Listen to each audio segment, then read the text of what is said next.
Hi friends, నేను సారా. మీరు చూస్తున్న తెలుగు పీసీ వరల్డ్. ఫ్రెండ్స్, ఈ వీడియోలో నేను మనకి పీసీకి సంబంధించి బ్లాక్ స్క్రీన్స్ కి చాలా కారణాలు ఉంటాయని చెప్పాను కదా.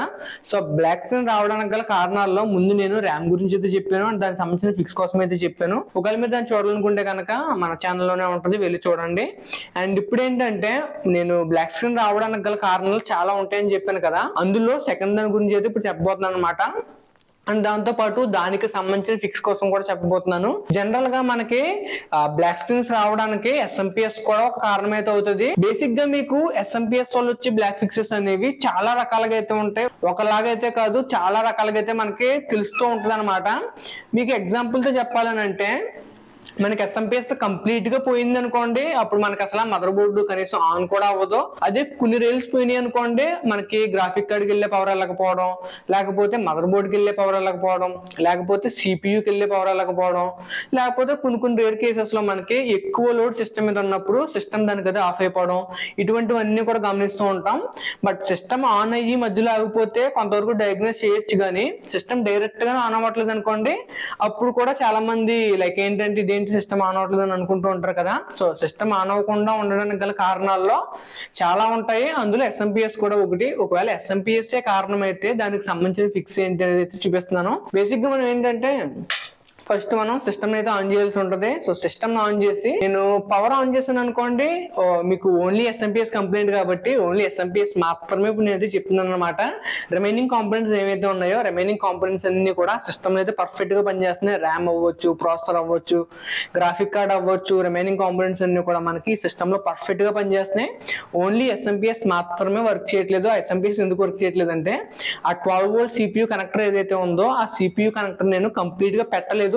లూజ్ కనెక్షన్స్ వల్ల జరుగుతూ ఉంటాయి. లూజ్ కనెక్షన్స్ కాకుండా ఒకవేళ నిజంగానే 12 వోల్ట్ కనెక్టర్ పోయింది అనుకోండి, అప్పుడు మీకు సిస్టమ్ ఎలాగే జస్ట్ ఏదైతే బ్లాక్ స్క్రీన్ ఉందో ఇలా బ్లాక్ స్క్రీన్ అయితే కనిపిస్తూ ఉంటుంది. అదే మీకు 24 పిన్ ATX కనెక్టర్ పోయింది అనుకోండి, పెద్దగా కనిపిస్తుంది కదా. సో ఈ పిన్ పోయింది అనుకోండి, అసలు మదర్ బోర్డే ఆన్ అవ్వదు. అదే మీకు గ్రాఫిక్స్ పోయింది అనుకోండి, గ్రాఫిక్స్ పోయినప్పుడు ఏం జరుగుతుంది అంటే మీకు సిస్టమ్ అంతా ఆన్ అవుతుంది, గ్రాఫిక్స్ కి పవర్ వెళ్ళట్లేదు కాబట్టి మన మానిటర్ డిస్ప్లే ఏదైతే ఉందో డిస్ప్లేకి పవర్ అయితే రాదు. ప్రెసెంట్ నేను సిపియూ తీసేసాను కాబట్టి సిపియూకి పవర్ వెళ్ళట్లేదు, కాబట్టి మదర్ బోర్డ్ అనేది కంప్లీట్ గా ఆన్ అవ్వట్లేదు. దీనికి సంబంధించిన ఫిక్స్ ఏంటంటే, ఒకవేళ మీ దగ్గర జనరల్ గా నాకు తెలిసినంత వరకు ఎస్ఎంపిఎస్ లో ఎవరో స్పేర్ అయితే పెట్టుకోరు, బట్ మీకు తెలియాలి కాబట్టి నేను చెప్తున్నాను. సో జనరల్ గా ఏంటంటే ఇది మనకి ఎస్ఎంపిఎస్ ప్రాబ్లం కాబట్టి ఆ ఎస్ఎంపిఎస్ ని మీరు రిప్లేస్ చేసుకున్నారు అనుకోండి, అప్పుడు మీకు సిస్టమ్ అయితే చాలా ఈజీగా ఆన్ అవుతుంది. బేసిక్ గా మీ ఫ్రెండ్స్ దగ్గర ఎవరి దగ్గర ఉంటే బారో చేయండి, లేకపోతే ఇంకా మీరు ఖచ్చితంగా పీసీ షాప్ ఏదైతే ఉంటుందో మనకి దగ్గర ఉన్న పీసీ షాప్ అయితే వెళ్ళక తప్పదు అనమాట.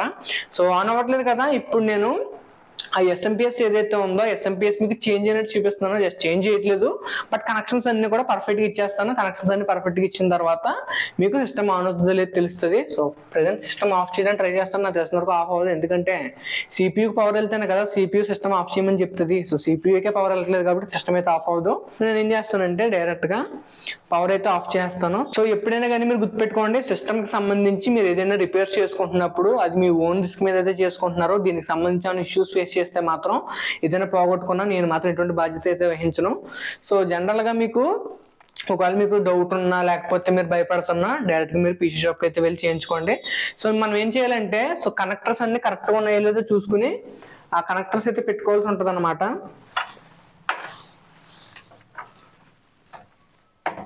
సో జనరల్ గా మీరు ఎస్ఎంపిఎస్ రీప్లేస్ చేసుకుని కొత్త ఎస్ఎంపిఎస్ చేసుకున్నారు అనుకోండి, మొత్తం మీరు ఎస్ఎంపిఎస్ కి సంబంధించిన కనెక్టర్స్ ఏమైతే ఉంటాయో గ్రాఫిక్ కార్డ్ కనెక్టర్, అలాగే 24 పిన్ ATX కనెక్టర్, అలాగే 12 వోల్ట్ EPS కనెక్టర్ లేదా CPU కనెక్టర్ కూడా అనుకోవచ్చు. ఈ 3 కనెక్షన్స్ మనం ఇచ్చేసుకున్నట్లయితే మనకి సిస్టమ్ అనేది నార్మల్ గానే ఆన్ అయిపోతుంది. సో చాలా ఈజీ, జస్ట్ మీరు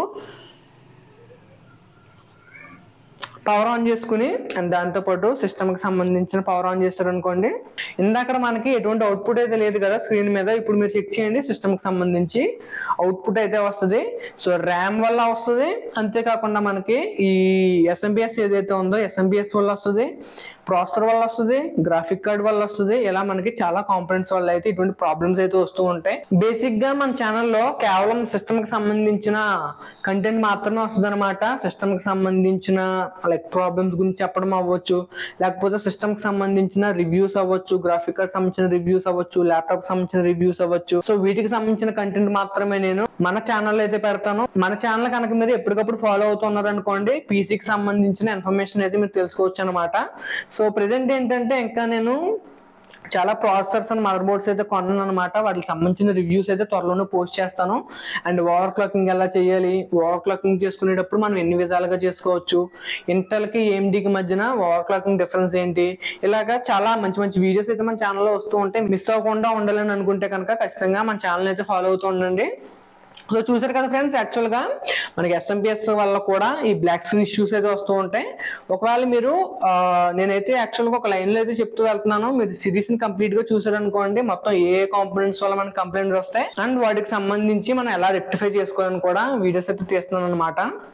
మీరు ఒక విషయం గుర్తుపెట్టుకోండి, ఎప్పుడైనా కానీ మనకి సిస్టమ్ కి సంబంధించి ఒక ప్రాబ్లం ఉన్నప్పుడు మనకి ఏదైతే ప్రాబ్లం ఉందో ఆ ప్రాబ్లం కి సంబంధించి ఒక సింగిల్ సొల్యూషన్ ఉంటుందనేమో అనుకుంటారేమో.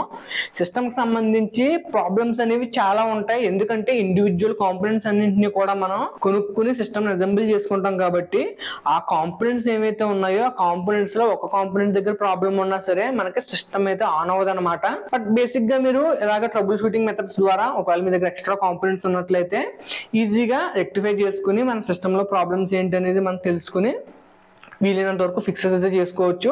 ఒకవేళ మీకు సిస్టమ్ కి సంబంధించి ఎటువంటి నాలెడ్జ్ లేకపోతే మాత్రం మీకు మీరుగా ఫిక్సెస్ ట్రై చేసుకునే బదులు ఎవరైనా దగ్గరలో ఉండే షాప్ ఏదైనా ఉంటే కనుక షాప్ దగ్గరికి వెళ్ళినట్లయితే మనకి లైక్ మనం చేయాల్సిన పని అంతా కూడా వాళ్ళు చేస్తారనమాట. బేసిక్ గా నాకు తెలిసినంత వరకు ఆ సిస్టమ్ కాంపోనెంట్స్ అనేవి స్పేర్ ఎవరి దగ్గర కూడా ఉండవు, బట్ కేవలం ఇన్ఫర్మేషన్ కోసం అలాగే నాలెడ్జ్ కోసం మీకు అయితే చూపిస్తున్నాను. సో ఫ్రెండ్స్, ఈ రోజు వీడియో అయితే మీకు నచ్చింది అనుకుంటున్నాను. నచ్చితే కనుక లైక్ చేయండి, షేర్ చేయండి, సబ్స్క్రైబ్ చేసుకోండి. నేను sir Ram signing off guys, by.